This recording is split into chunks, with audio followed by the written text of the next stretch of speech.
Hello friends, ठरलं तर मग या मालिकेच्या आजच्या भागामध्ये कोर्टात रविराज महिपतीची बाजू मांडत असतात. त्यावेळी ते म्हणतात की त्या एजन्सीने चाळकऱ्यांना धमकावलं असेलही, पण शिखरेंचा हेतू चांगला होता. ते अटॅच टॉयलेट असणारी घरं त्या चाळकऱ्यांना देणार होते. यावर अर्जुन म्हणतो, माय लॉर्ड, पण मार्ग चुकीचा होता, गुंडगिरीचा होता. तर रविराज म्हणतात की मग शिखरे हे निर्ढावलेले गुंड असते तर त्यांनी जमीन घेण्यासाठी मधुकर पाटलांचा खून का नाही केला?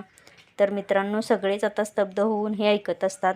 रविराज म्हणतात की हा विलास कुठून आला मध्ये? साक्षी शिखरे कुठून आली? काहीही नाही हो मिलॉर्ड, कशाचं कशालाच ताळमेळ नाही. मुळात शिखरे कोणता व्यवसाय करतात याचा विलासच्या खुनाशी काहीही संबंध नाही. मग अर्जुन म्हणतो, संबंध आहे मिलॉर्ड, तेच मी प्रूव्ह केलंय. हा सभ्य माणूस म्हणून फिरणारा महिपत शिखरे ॲक्च्युअलमध्ये कसा आहे हे दाखवून दिले आता मी कोर्टाला. आणि खून त्याच्या मुलीने जमिनीसाठी केलाय हे प्रूव्ह झालं नसेल, पण हे सिद्ध झालंय की ही माणसं कुणाचाही खून करायला घाबरणार नाहीत. तर मित्रांनो, आता मात्र साक्षी प्रिया खूपच घाबरल्या आहेत आणि महिपतीलाही अर्जुनचा राग येत असतो. मग अर्जुन जज साहेबांना सांगतो, आय रेस्ट माय केस. यानंतर जज साहेब कोर्टाचा निर्णय सांगत असतात. ते म्हणतात, आज साक्षीदारांच्या दिलेल्या साक्षीमुळे हे सिद्ध झालंय की साक्षी शिखरे आणि महिपत शिखरे हे जमीन मिळवण्यासाठी बेकायदेशीर मार्गाचा वापर करत आहेत. यासाठी कोर्ट यांना दोषी मानत 25,000 रुपये दंड सुनावत आहे आणि आदेश देत आहे की जनता चाळीच्या जमिनीवर बांधकाम करू नये व साक्षी शिखरे यांनी मद्यपान करून ड्रायव्हिंग केलं आहे हे सिद्ध झाल्यामुळे त्यांना 10,000 रुपये दंड आणि त्यांचे ड्रायव्हिंग लायसन 3 महिन्यांसाठी सस्पेंड करण्यात येत आहे. आज सादर झालेल्या साक्षींमधून होऊ शकले नाही की विलासचा खून साक्षी शिखरे यांनी केला आहे, पण तशा संशयाला जागा नक्कीच निर्माण झाली आहे. त्यामुळे हे कोर्ट त्याचा गांभीर्याने विचार करेल. आता मित्रांनो, इथं कोर्टाचे कामकाज संपलेलं असतं. महिपत विटनेस बॉक्समधून बाहेर येतो आणि मधुभाऊंना पोलीस घेऊन जात असतात. तेवढ्यात मधुभाऊ अर्जुनच्या डोक्यावर हात ठेवतात. इतक्यात सायलीही तिथे येते. मधुभाऊ सायलीच्याही डोक्यावर हात ठेवतात आणि कुसुमताईलाही भेटतात. मग पोलीस मधुभाऊंना घेऊन जातात. सायली अर्जुनला म्हणते की सर, आज तर तुम्ही बाजीच मारली. सायली खूप खुश असते. अर्जुन म्हणतो, हो हो. पण कुसुम म्हणते, पण खून साक्षीनं केलाय हे कुठं सिद्ध झालंय? तर अर्जुन म्हणतो, सिद्ध झालं नसेल, पण आपण खऱ्या गुन्हेगाराच्या आणखीन जवळ पोचलो आहे. कोर्टात हे सिद्ध झालंय की महिपत व साक्षी इल्लीगल काम करणारी माणसं आहेत. हेच खूप मोठं आहे, म्हणून खुश राहा. मग अर्जुन चैतन्यकडे बघतो. चैतन्य मात्र आपल्याच विचारत असतो. कसा तरी अर्जुनकडे बघून हसतो.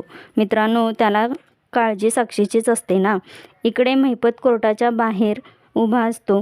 त्यावेळी त्याला खूप राग आलेला असतो. तो म्हणतो की जनता चाळीतील बातमी अर्जुनपर्यंत पोचलीच कशी? मग प्रिया म्हणते, चाळीमध्ये सायलीची मांडलेली बहीण राहते, मग बातमी पोचायला कितीसा वेळ लागणार आहे? आता नागराज म्हणतो, नेम चुकला तुझा महिपत. नेहमीप्रमाणे असं हे सगळं प्रकरण अंगाशी नाही आलं तर मिळवलं. तर साक्षी चिडून म्हणते, थोडक्यात वाचलो आपण, नको त्या गोष्टीसाठी फाईन भरावा लागतोय.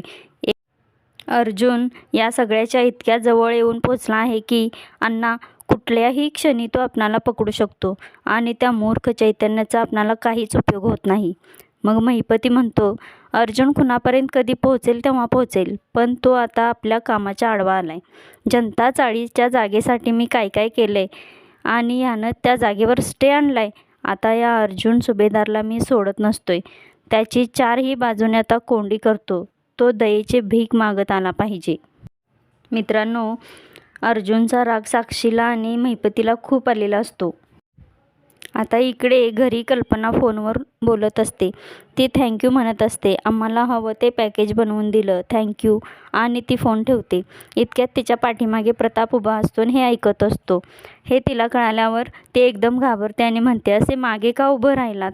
घाबरले ना मी. तर प्रताप म्हणतो, चोराच्या मनात चांदणं.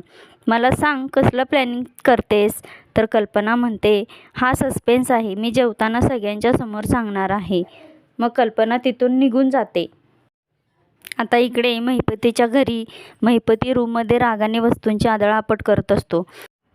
हे ऐकून प्रिया म्हणते, साक्षी अगं अण्णांचा राग शांत कर, ते रागाच्या भरात कोणाचा तरी खून करायचे.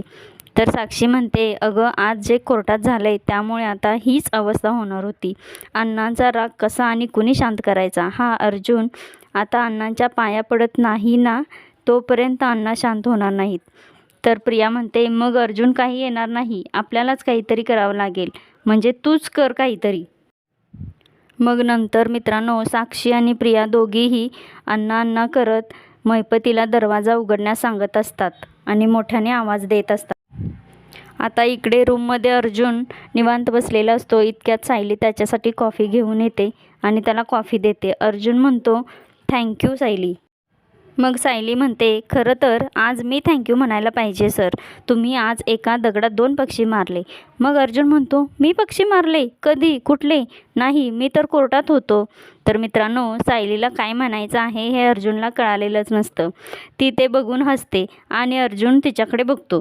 तर सायली म्हणते, अशी म्हण आहे हो सर, आज तुम्ही 2 कामं केलीत. एक म्हणजे जनता चाळ त्या महिपतीच्या घशात जाण्यापासून वाचवली आणि दुसरं म्हणजे तो महिपत काय लायकीचा आहे हे कोर्टात तुम्ही दाखवून दिलंत. यावर अर्जुन म्हणतो, हो, आणि रविराजना तर कळालंच नाही की त्यांच्यावर कुठून वीज पडणार आहे ते. सायली म्हणते, हो हो, आज मधुभाऊ कुसुमताई किती खुश होते सर. मग परत सायली अर्जुनला थँक्यू म्हणते. मग अर्जुन म्हणतो, आता हे सगळे थँक्यू जमा करून ठेवा आणि ज्या दिवशी आपण ही केस जिंकू आणि मधुभाऊ सुटतील त्या दिवशी मला द्या. तर सायली हसते आणि म्हणते, माझ्यासाठी हे शब्दच खूप मोठे आहेत. मधुभाऊ सुटतील त्या दिवशी सर तुम्ही काहीही मागा, मी तुम्हाला नक्की देईन. तर मित्रांनो असं सायली म्हटल्यावर अर्जुन मनातल्या मनात खूपच खुश होतो आणि तिच्याकडे बघतो. अर्जुन म्हणतो, सिरियसली? तर सायली म्हणते, हो नक्की देणार. माझ्या क्षमतेच्या बाहेर जरी असले ना तरी काहीही वाटेल ते करून मी देईन. तर अर्जुन म्हणतो, लक्षात ठेवा, हे तुम्ही प्रॉमिस करताय मला? मग सायली म्हणते, हो नक्की, मी शब्द दिलाय सर. एवढ्यात सायलीला आश्रमातील दिवस आठवतात आणि ती त्यातच रमते. सायलीला आश्रमातील मुलांची आणि मधुभाऊंची आठवण येत असते. इतक्यात विमल अर्जुन आणि सायलीला जेवण्यासाठी बोलवते. अर्जुन हो आलो असं म्हणतो आणि सायलीचं लक्ष नाही हे त्याच्या लक्षात येतं. तो बोटाने टिचकी मारून तिला विचारतो, कसला विचार करताय तुम्ही, चला जेवायला. इकडे महिपती साक्षी आणि प्रियाच्या आवाजाने रागाने दार उघडतो आणि जाऊन पिस्तूल घेतो. मग प्रिया थांबा थांबा म्हणत त्याला थांबवते आणि साक्षी त्याच्या हातातील पिस्तूल घेण्याचा प्रयत्न करते. महिपती म्हणतो, या पिस्तुलातल्या सगळ्या गोळ्या अर्जुनच्या छाताडात रिकाम्या करत नाही तोपर्यंत मी गप्प बसणार नाही. तर साक्षी म्हणते, मग काय फासावर जाणार आहात आणि मरेपर्यंत जेलमध्ये जाणार आहात? साक्षी म्हणते, अण्णा याला बदला घेणं नाही म्हणत, आपणाला डोकं शांत ठेवून काम करायला हवं. तरीही महिपती ऐकत नाही. मग साक्षी बंदूक घेऊन स्वतःच्या डोक्याला लावते आणि म्हणते, आधी मला शूट करा आणि मग त्या अर्जुनला मारा. हे ऐकून महिपती शांत होतो आणि खाली बसतो. प्रिया मनातल्या मनात म्हणते, मांडलं साक्षीला, बाप शेर आणि पोरगी सव्वा शेर. तिच्या हुशारीने बापाच्या रागाला शांत केलं. तर मित्रांनो मग साक्षी महिपतीजवळ जाऊन बसते. ती महिपतीला समजावून सांगत असते, अर्जुनने एवढा अपमान केल्यानंतर त्याला सहज सोडून देणार नाही, पण त्याला मारण्यासाठी बंदुकीची गरज नाही. माझ्याकडे असं हत्यार आहे की त्यामुळे त्याचा रक्ताचा एक थेंबही न सांडता तो तडपडून मरेल. तर महिपती म्हणतो, बापासाठी एवढं कर, मेला पाहिजे. तर मित्रांनो मग ही प्रिया म्हणते, हो हो नक्की करणार. आणि आता अर्जुनचं काउंटडाऊन सुरू झालं आहे. मित्रांनो पण प्रियाच्या मनात अर्जुनला मारावं असं नसतं. ती घाबरूनच वरवर बोलत असते. आता इकडे सुभेदारांच्या घरी जेवणासाठी सगळे एकत्र आलेले असतात. प्रताप म्हणतो, अगं सांग ना पटकन, काय सस्पेन्स आहे ते. मग त्याच्या पटपट अस्मिता आणि अश्विनही कल्पनाला म्हणत असतात, सांग ना सांग. आणि अर्जुनही हे ऐकतो. तर अर्जुन म्हणतो, सांग ना मम्मा, कसलं सरप्राईज आहे. आणि तो प्लेट व चमचा घेऊन वाजवत म्हणत असतो की मिसेस कल्पना सुभेदार यांच्याकडे सरप्राईज आहे आणि ते ऐकल्याशिवाय कोणीही जेवणार नाही. मग त्याच्या पाठोपाठ अस्मिता, अश्विन आणि प्रताप सुद्धा जेवणार नाही असं ओरडत असतात आणि कुसुमही त्यांच्यामध्ये सामील होते. मित्रांनो सगळेच खूप आनंदात असतात. आता मित्रांनो, उद्याच्या भागामध्ये कळणार आहे की कल्पनाने सायली आणि अर्जुनसाठी हनीमून पॅकेज केला आहे. मित्रांनो, हे आता सायलीला कळाल्यावर ती मात्र अर्जुनला म्हणते, मी काय तुमच्यासोबत येणार नाही. तर अर्जुन म्हणतं, अहो मी नाही केलं आहे प्लॅनिंग.